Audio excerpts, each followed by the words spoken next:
सहारा समाचार के special episode साहित्य खास चर्चा में हमारे वरिष्ठ संवाददाता शिशिर अवस्थी ने प्रदेश स्तर पर अपनी रचनाओं से कई पुरस्कारों से पुरस्कृत साहित्यकार हरिलाल मिलन से की साहित्य खास बातचीत। आइए जानते हैं कि साहित्यकार ने अपने अनुभवों से युवाओं को क्या संदेश दिए, उन्होंने नए कवियों को किन किन विषयों पर रचनाएं करने के संदेश दिए। आइए देखते हैं साहित्य खास चर्चा शिशिर अवस्थी के साथ। नमस्कार, सहारा समाचार उत्तर प्रदेश में आप सभी दर्शकों का हार्दिक स्वागत है। जैसा कि हमारे स्पेशल एपिसोड में हम ऐसी हस्तियों को अपने चैनल पर लाते हैं जो हमारे युवा पीढ़ी के लिए बहुत ही लाभप्रद हो। आज हमारे बीच में ऐसी एक हस्ती हैं जिनका नाम है हरिलाल मिलन जी, जिन्होंने साहित्य के क्षेत्र में अपना नाम रोशन किया है और सरकार द्वारा बहुत सारे पुरस्कार भी ग्रहण किए हैं। हम जानेंगे लगभग 9 किताबें उनकी ऐसी हैं जो पब्लिश हो चुकी हैं, जो मार्केट में हैं, और 10वीं किताब पर अभी वो लिख रहे हैं।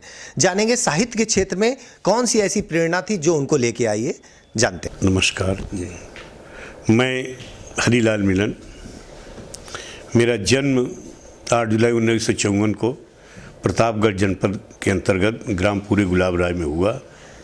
माँ वगैरह बताती हैं कि उस समय बारिश हो रही थी और बृहस्पतिवार था। परेशानी बहुत थी, कठिनाइयाँ बहुत थीं। मैं बचपन अपना जानता हूँ। बहरहाल किसी सूरत मेरा एडमिशन पूरे गुलाब राय में ही एक विद्यालय था, वहाँ हुआ। कक्षा 5 की पढ़ाई करने के बाद कक्षा 6 में एडमिशन हुआ, जो हमारे यहाँ से करीब 2-2.5 किलोमीटर दूर था। हम लोग वहाँ से पैदल जाते थे और उस समय आपसे बताएं कि हम लोग पैजामा या कुर्ता पहन ले तो बड़ी अच्छी बात है, कभी कभी बनियान और अंडरवियर में भी जाना होता था। ऐसी परिस्थितियाँ थी। पिताजी हमारे किसानी करते थे, कोई विशेष अर्निंग नहीं थी। हाँ, ये है कि लक्ष्मणपुर वहीं बगल करते थे, उनको 45 रुपया मिलता था। उस 45 रुपया में कहीं कुछ नहीं होता था। कभी कभी ऐसा भी हुआ, देखिए अब टाइम बड़ी भावुकता के क्षण हो जाते हैं। मेरी फीस भरनी थी कक्षा 6 या 7 की। उन्होंने एक पीतल का एक सामान था, हमारे ही पड़ोस में श्री राम गुप्ता जी हैं, उनके उन्होंने गिरोह रख दिया था, तब मेरी फीस बढ़ी थी। वास्तव में हम लोग बड़ी परिस्थितियाँ विषम रही और जो है पिताजी इसके बाद हमारे कानपुर चले आए। मैं धीरे धीरे इंटर तक पढ़ाई किया वहाँ प्रतापगढ़। और जहाँ तक लिखने की प्रेरणा थी, मुझे एक नीलकंठ होता है, कहते हैं लोग कि जो है उसको अगर आदमी देख लेता है तो शुभ होता है। तो पहले हमने उसी नीलकंठ पर लिखा, नीलकंठ वरदानी हमका पास करा तो जानी। और एक और आपको बताएं, एक लहलहाती जिंदगानी मैंने लिखा बचपन में ही। वो पुस्तक एक राम आश्रय यादव थे, वो गाकर बजाकर उसको बेचते थे। वो मैं 7-8 में ही लिख चुका था, लेकिन उसकी प्रतियां उपलब्ध नहीं है। लेकिन मास्टर राम आश्रय यादव अभी शायद जिंदा हैं, वो गाते थे और एक ढोलक पर बजा करके गाता, तो बहुत अच्छा उस समय था। उससे मेरी प्रसिद्धि हुई, मेरे विद्यालय में भी मेरी प्रसिद्धि हुई।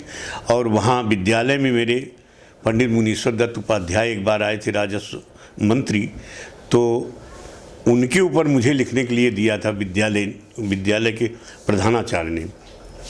मैंने जो है वहाँ वो गीत लिखा और वो गीत बहुत प्रसिद्ध हुआ था। हर्षित जन्मभूमि भई मिला आज दर्शनवा, चरणवा जन्मस्थान पर धरे, ये लोकगीत था।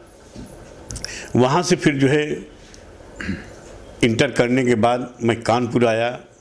कानपुर में पीपीएन डिग्री कॉलेज में मेरा एडमिशन हुआ। मैंने एडमिशन लिया, ईश्वर की कुछ कृपा हुई, मेरी सर्विस उद्योग निदेशालय में लग गई। ये सन 73 की बात है। 72 में मैं इंटर कर चुका और 73 में मेरी सर्विस जो है उद्योग निदेशालय में लग गई। यहाँ मुझे एक सुविधा मिली कि मैं प्रातः 7 से 10 तक विद्यालय जाता था और 10 बजे तक, 7 से 9:30 तक विद्यालय था और 10 बजे के बाद जो है सर्विस करता था मैं 10 से 5 तक। फिर उसके बाद आता था। मैं तैयारी भी कर रहा था और फरवरी 81 में मेरा अपॉइंटमेंट श्रम विभाग में हो गया, श्रम प्रवर्तन अधिकारी पर, लेबर इन्फोर्समेंट ऑफिसर पर। मैं मेरठ चला गया। हाँ, एक चीज़ आपसे और बता दें कि मेरे लिखने का सिलसिला कभी रुका नहीं। मेरठ में भी जा कर के फरवरी 81 की बात है, वहाँ हिंदुस्तान वगैरह में मेरी रचनाएं छपी और लोग बहुत एप्रिसिएट किए। फिर उसके बाद स्थानांतरण होता रहा, मिर्ज़ापुर आए, फिर उसके बाद जो है खलीलाबाद गए, तमाम स्थलों पर हम गए। हाँ, ये है कि जो 1995 की बात है, मेरा ये परित्यक्ता खंड काव्य प्रकाशित हुआ 1995 में, और उसके प्रकाशन के बाद मुझ में गट्स भी आया, क्योंकि वो बड़ा बहुत प्रतिष्ठित हुआ। विद्यालयों में ने मांगा, विद्यार्थियों ने उसको पढ़ा, फिर जो है धीरे धीरे ऐसे हमारी पुस्तकें होती गईं। फिर इसके बाद जो है कानपुर आने के बाद जो है हाँ व्यस्तता का क्षण रहा, लेकिन जो है फिर भी उस पीरियड में मैं लिखता रहा। और जहाँ तक यहाँ की बात है, कानपुर में जब मैं यहाँ सन 2014 में मेरा रिटायरमेंट हो गया, रिटायर होने के बाद जो है हमारे लेखन में गति आ गई। और आप देखें कि सर्विस के पीरियड में ही वक्त रो रहा है गज़ल संग्रह मेरी छप गई। और एक उसी सर्विस पीरियड में यहाँ सतीश गुप्ता जी हैं, अनंतिम के संपादक हैं। अनंतिम एक पत्रिका है और लब्ध प्रतिष्ठ पत्रिका है, तो उसके संपादक मेरे ऊपर चाहते थे कि एक मेरा विशेष अंक आए, तो विशेषांक निकालने के लिए उन्होंने उसमें विज्ञापन दिया। तो आपसे बताएं कि इतना मतलब आ गया, इतनी लेख आ गए, इतनी कविताएं आ गई मेरे ऊपर, इंटरव्यू वगैरह सब आ गए कि जो है उसको विशेषांक के रूप में नहीं दिया उन्होंने, बल्कि शब्दयात्री मिलन करके उन्होंने दिया। और शब्दयात्री मिलन के रूप में करीब 200 पेज की किताब हुई।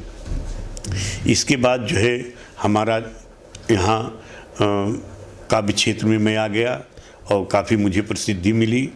मेरे उपन्यास मृिया उपन्यास है, इस उपन्यास को मैंने जो है बड़े दार्शनिक ढंग से प्रस्तुत किया है।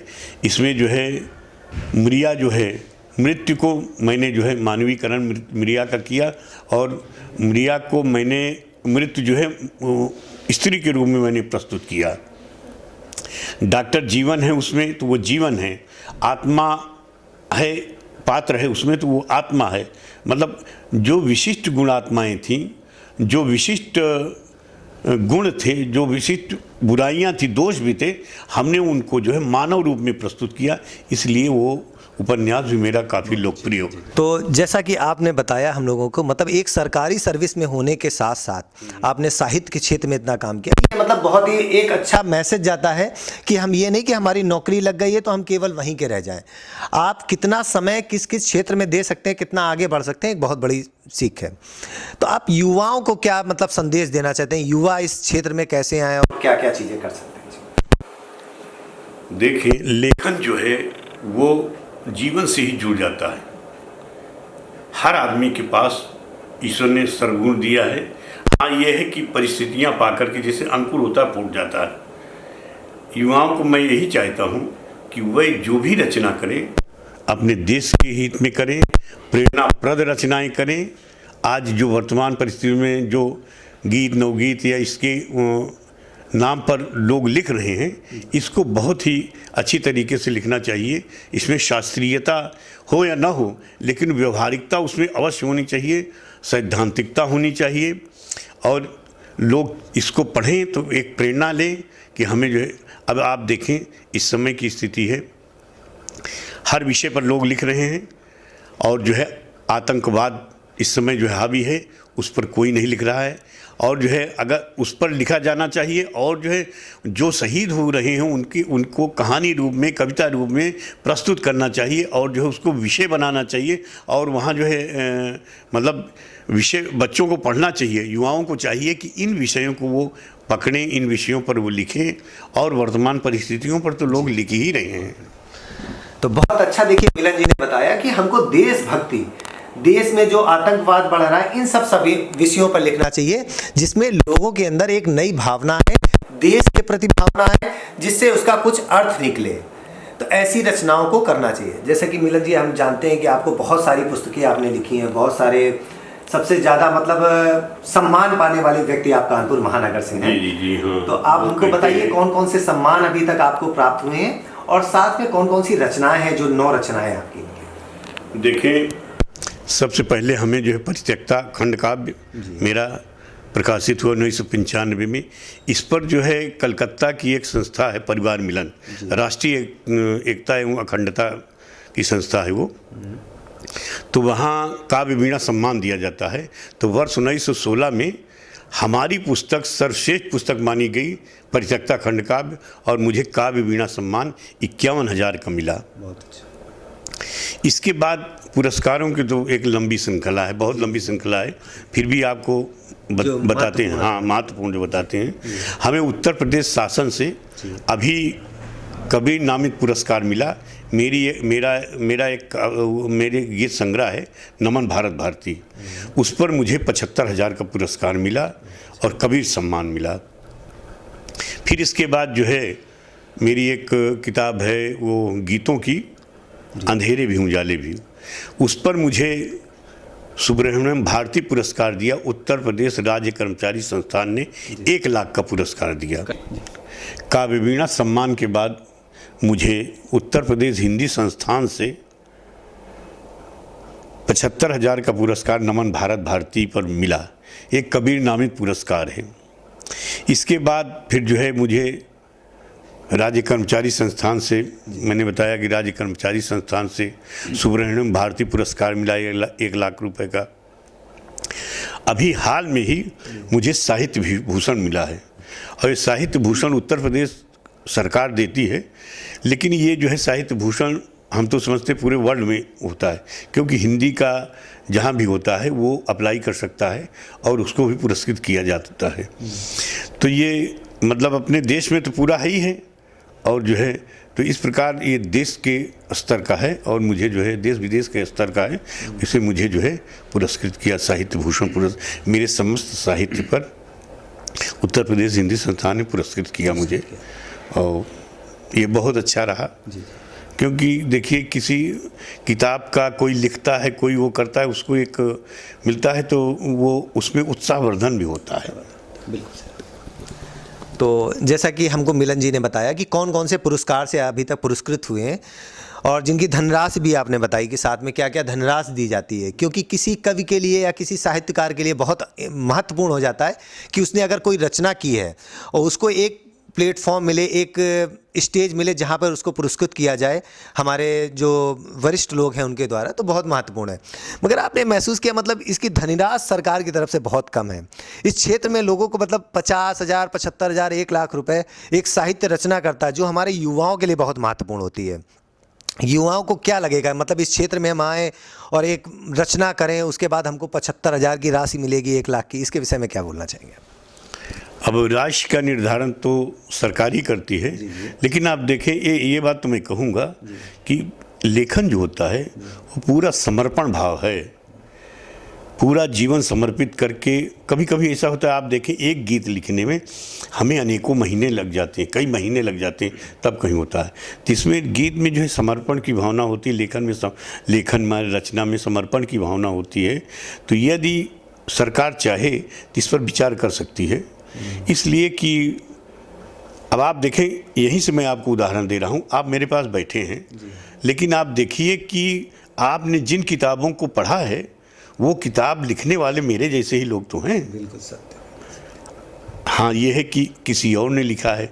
तो अब कभी कभी आप देखे होंगे लेखकों के साथ और जो है कवियों के साथ कैसा होता है, किसी को पता भी नहीं चलता वो कहाँ से कहाँ हो जाते हैं और जो है संसार से ख़त्म हो जाते हैं। हाँ, एक आपको एक कहानी भी मैं बता रहा हूँ कि मैंने इसमें यही कहानी एक दिया है, आखिरी झूठ मेरी पुस्तक है, उसमें एक कहानी है।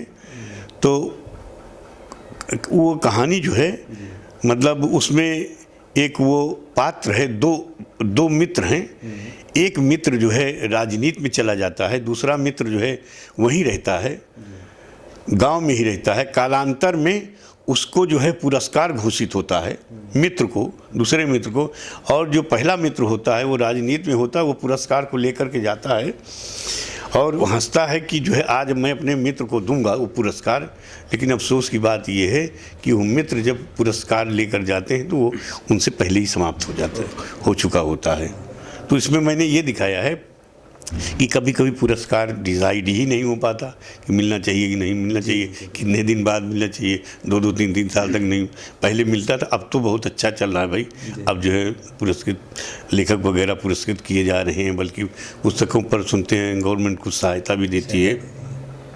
तो वही बताया ना कि जो है पुरस्कार के लिए या किसी राष्ट्र के लिए किसी लेखक, तमाम गरीब लेखक हैं जिनके लिए कोई साधन नहीं है और जो है वो मन से लिख रहे हैं, उनके लिए तो कुछ सहायता की आवश्यक होनी चाहिए। गवर्नमेंट को चाहिए कि वो जो है कुछ उनके लिए ऐसा भी करें जैसे मासिक हो जाए और त्रैमासिक हो जाए, तो उससे उनको सहायता भी मिलेगी।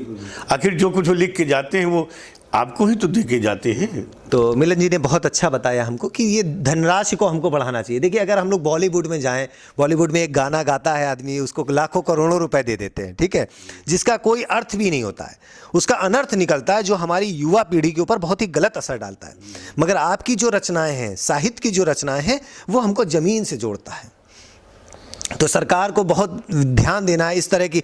मगर पुरानी सरकारों से इस सरकार में बहुत सम्मान मिल रहा है, जैसे आप बता रहे हैं, कवियों के लिए कुछ सोचा जा रहा है। आपका एक बड़ा फेमस प्रसिद्ध है मुक्तक, जिसको अब मैं चाहूँगा दर्शकों को आप सुनाए जरा। जी हाँ, वही किताब पर ही मेरा जी। वो है, प्रायः लोग सभी इसको अपने लोकार्पण में पढ़ते भी हैं। कुछ लोग कभी सुख कभी दुख के किस्से कहेंगी, किस्से मतलब कहानी, कभी सुख कभी दुख के किस्से कहेंगी, गज़ल गीत दोहे की नदियाँ बहेंगी, मुझे याद करता रहेगा ज़माना, मेरे बाद मेरी किताबें रहेंगी, मेरे बाद मेरी किताबें रहेंगी। ये मुक्तक है। लोग अब कहते हैं मीडिया ने भी बहुत अच्छा कार्य किया है। अब आप देखें कि ये कोरोना काल में आभासी कार्यक्रम बहुत हुए हैं, मतलब काव्य गोष्ठी हुई, संगोष्ठी हुई और तमाम विभिन्न कार्यक्रम हुए। इससे जो है मीडिया ने भी इस समय अच्छी भूमिका निभाई है। और पुस्तकें हमारी, देखिए, पुस्तकें कभी नष्ट नहीं होती। आप देखिए भोजपत्र पर लोग लिखे रहते थे, तुलसीदास जी के रामचरितमानस है, वाल्मीकि जी का रामायण है, मतलब वेद साथ आपका कितना कहाँ से सब लिखा गया होगा, ऐसे ही सब रहा होगा। तो इसी बात नहीं, मीडिया में भी जो है, और ये एक दूसरे के पूरक हैं। जी हाँ। तो बहुत अच्छा बताया इन्होंने, एक मुक्तक भी सुनाया हमको।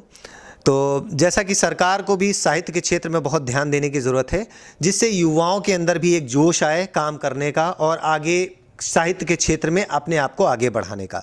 एक प्लेटफॉर्म, एक योजना ऐसी बननी चाहिए जिससे लोग इसमें आएँ और जुड़ें। और आप जैसे मतलब गुरु बने, जो लोग बुक्स लिख रहे हैं, किताबें लिख रहे हैं, क्योंकि हमको किताबों का ही ज्ञान है जो आज हम और आप बैठ के बोल रहे हैं। तो किताबों में जो चीज़ें लिखी हुई हैं उसको, जैसे आपने बताया, बहुत अच्छा रहा, मतलब कोरोना काल में कि कोविड काल में सोशल मीडिया आप लोगों के लिए बहुत अच्छा प्लेटफॉर्म रहा है। तो सोशल मीडिया के माध्यम से लोगों तक वो योजनाएं पहुंचती हैं, प्लस आपने जो कविताएं लिखी हैं, जो आपके साहित्य हैं, वो लोगों तक पहुंचते हैं। तो इस खास मुलाकात के लिए आपको बहुत बहुत धन्यवाद।